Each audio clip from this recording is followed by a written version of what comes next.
నేనైతే మాత్రం ఒక విషయంలో మాత్రం చాలా అప్రిషియేట్ చేయాలి గత ప్రభుత్వాన్ని. బహుశా భారతదేశ చరిత్రలో నాకు తెలిసినంతవరకు చాలా సంక్షేమ పథకాలు వచ్చినాయి. చాలా ప్రభుత్వాలు సంక్షేమ పథకాలు ఇచ్చారు.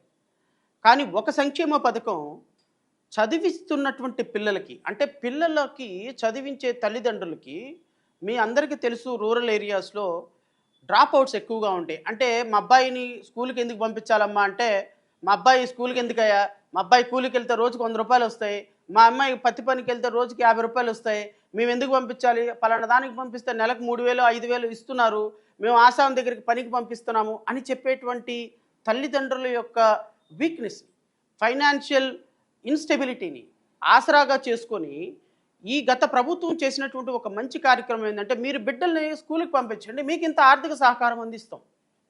అది 15,000 కావచ్చు, 10,000 కావచ్చు, 20,000 కావచ్చు. మీ బిడ్డల్ని స్కూల్కి పంపిస్తున్న కారణంగా మీకు పుస్తకాలతో పాటు, స్కూల్ ఫీజులతో పాటు, యూనిఫాములతో పాటు, భోజనంతో పాటు మీరు వాళ్ళని స్కూల్కి పంపించి పిల్లల్ని ఒక మెటీరియల్గా చూడకుండా, వాళ్ళు బయటకు వెళ్తే పనికి వెళ్తే 10 రూపాయలు వస్తాయి అని ఆలోచించకుండా, ఆ 10 రూపాయలు ఏదో గవర్నమెంట్ ఇచ్చి చదివిస్తుందనేటువంటి ఒక గొప్ప స్కీమ్ని గత ప్రభుత్వంలో ప్రవేశపెట్టినందుకు మేము చాలా అప్రిషియేట్ చేశాము. ఖచ్చితంగా విధి విధానాల్లో కొన్ని అమల్లో తప్పులు ఉన్నప్పటికీ కూడా భారతదేశ చరిత్రలోనే ఒక అద్భుతమైనటువంటి స్కీమ్ అని నేను పర్సనల్గా మా పార్టీ అభిప్రాయపడింది. ఆ స్కీమ్ని కాపీ కొట్టి మరలా ఈ గవర్నమెంటు, కూటమి ప్రభుత్వం ఆ స్కీమ్ని అమలు పరుస్తాను. తప్పేం లేదు, ఎందుకంటే దీన్ని కాపీ కొట్టిందన్న పదం కూడా వాడను. ఎస్, ఇది మంచి బెనిఫిట్ అనుకున్నారు తల్లిదండ్రులకి, తల్లికి.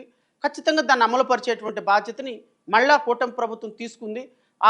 ఆ పథకాన్ని మళ్ళా తీసుకొని ప్రజలని కొంత పిల్లల్ని ఎడ్యుకేషన్ వైపు మరల్చడానికి చేసినటువంటి ప్రయత్నాన్ని ఎవ్రీబడి షుడ్ అప్రిషియేట్. అయితే ఈ ప్రాసెస్లో భాగంగా అసలు ఈ స్కీమ్ ఎలా అమలు అవుతుంది, ఎంతమంది పిల్లలు ఉన్నారు, ఏ విధంగా పిల్లలు ఉన్నారు అనే దాని మీద మేము లాస్ట్ ఇయర్లో, అంటే 2023-24 ఫైనాన్షియల్ ఇయర్స్కి సంబంధించినటువంటి ఒక రైట్ టు ఇన్ఫర్మేషన్ కింద అనుకోకుండా మేము కొంత డేటాను సేకరించడం జరిగింది.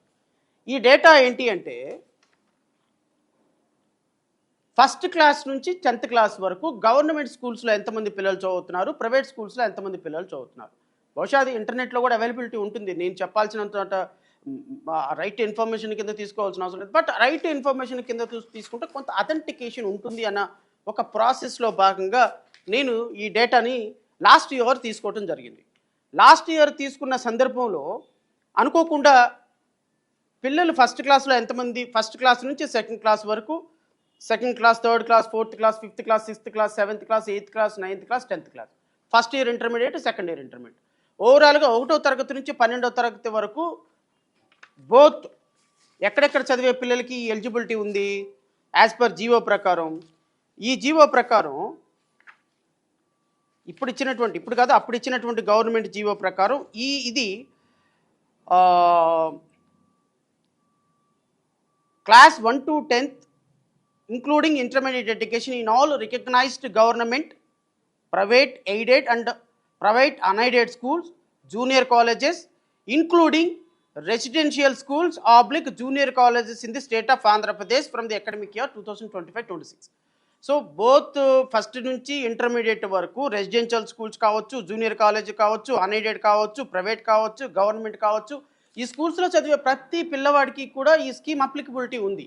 యాజ్ పర్ లాస్ట్ గవర్నమెంట్లో ఉన్న జీవో ప్రకారం ఉంది, ఇప్పుడున్నటువంటి జీవో ప్రకారం ఉంది. సో గత ప్రభుత్వంలో మేము తీసుకున్నటువంటి డేటా ప్రకారంగా ఈ డేటా కూడా నేను మీకు చదివి వినిపిస్తా.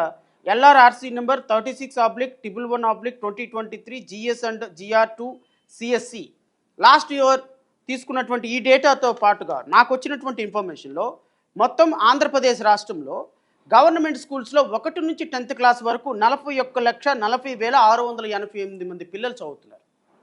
41,40,688 మంది పిల్లలు. ప్రైవేట్ స్కూల్స్లో 30,54,844 మంది పిల్లలు చదువుతున్నారు. సో ఓవరాల్గా ఈ రెండు చూసుకుంటే గత ప్రభుత్వంలో చదువుతున్నటువంటి పిల్లల సంఖ్య మొత్తం 71,95,532 మంది పిల్లలు, బోత్ ప్రైవేట్ అండ్ గవర్నమెంట్ స్కూల్స్లో చదువుతున్నటువంటి పిల్లలు. ఏది 1 నుంచి 10th క్లాస్ వరకు మాత్రమే. అయితే దీనికి first year intermediate and second year ఇంటర్మీడియట్ని కూడా యాడ్ చేయాల్సిన పరిస్థితి ఉంది.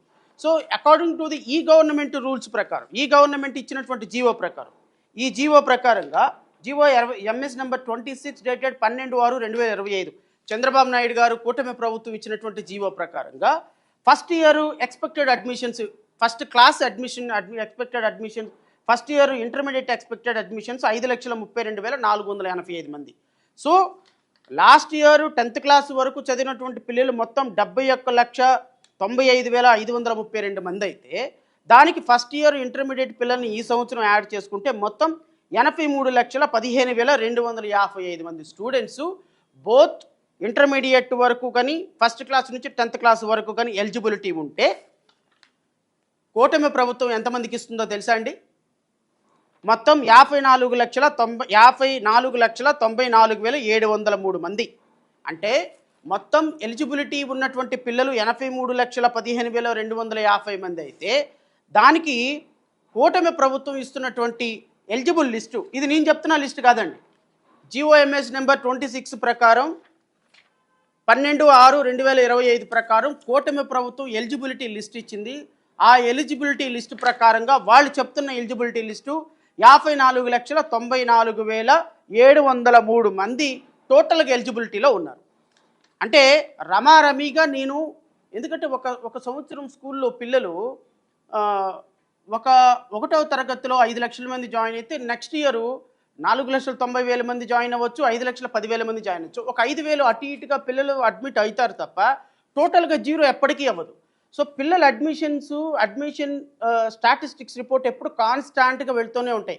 ఒక 50,000, 20,000, 30,000 అటు ఇటుగా ఉంటాయి తప్ప ఓవరాల్గా ఆంధ్రప్రదేశ్ రాష్ట్రంలో 1 నుంచి 10వ తరగతి వరకు ఇంటర్మీడియట్ వరకు చదువుతున్నటువంటి పిల్లల లెక్క 2024 వరకు 83,15,000 మంది అయితే, దాంట్లో 54 లక్షల మంది పిల్లలకే ఎలిజిబిలిటీ ఇవ్వటం వల్ల టోటల్గా 28,20,552 మందిని కూటమి ప్రభుత్వం ఈ స్కీమ్ నుంచి ఎలిమినేట్ చేసిందనేది నాకున్నటువంటి ప్రాథమికమైనటువంటి సమాచారం.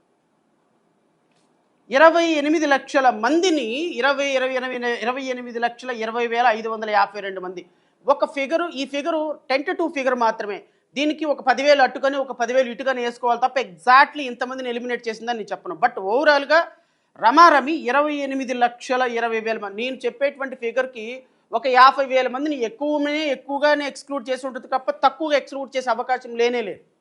ఎందుకంటే ఫస్ట్ ఇయర్ ఎక్స్పెక్టెడ్ అడ్మిషన్స్ ఇంతవరకు టెంటేటివ్గా వాళ్ళు తీసుకున్నారు, టెంటేటివ్గా నేను తీసుకుంటున్నా. సో ఓవరాల్గా 30 లక్షల మంది పిల్లల్ని ఈ స్కీమ్లో నుంచి ఎలిమినేట్ చేసి మీరు ఏం సమాచారం, ఏమి సందేశం ఇవ్వాలనుకున్నారు కూటమి ప్రభుత్వ పెద్దలని? చంద్రబాబు నాయుడు గారిని అడుగుతున్నా, పక్కన కూర్చున్న నారా లోకేష్ని అడుగుతున్నా. 30 లక్షల మంది తల్లులకి మీరు 30 లక్షల మంది పిల్లల తల్లులకి ఈరోజు మీరు ఎక్స్క్లూడ్ చేసి వాళ్ళని స్కీమ్లో నుంచి ఎలిమినేట్ చేసి, అండ్ ఇంకోటి కూడా చెప్తున్నా, ఈ 54,94,703 ఎలిజిబిలిటీ లిస్టులో మరలా ఈ 54 లక్షల మంది ఎలిజిబుల్లా కాదా, వీళ్ళ అకౌంట్లోకి డబ్బులు వెళ్తాయా లేదా ఎవరికి తెలియదు. ఎందుకు అంటే ఎలిజిబిలిటీ క్రైటీరియా 14 కండిషన్స్ తోటి ఎలిజిబుల్ క్రైటీరియా పెట్టారు. ఈ జీవోలోనే 14 కండిషన్స్ తోటి ఎలిజిబుల్ క్రైటీరియా పెట్టారు.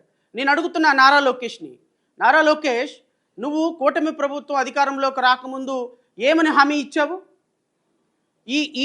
ఈ స్కీమ్లో మీకు కండిషన్స్ అప్లై అనే మాట చెప్పారా? మీరు కండిషన్స్ ఉంటాయన్న మాట చెప్పారా?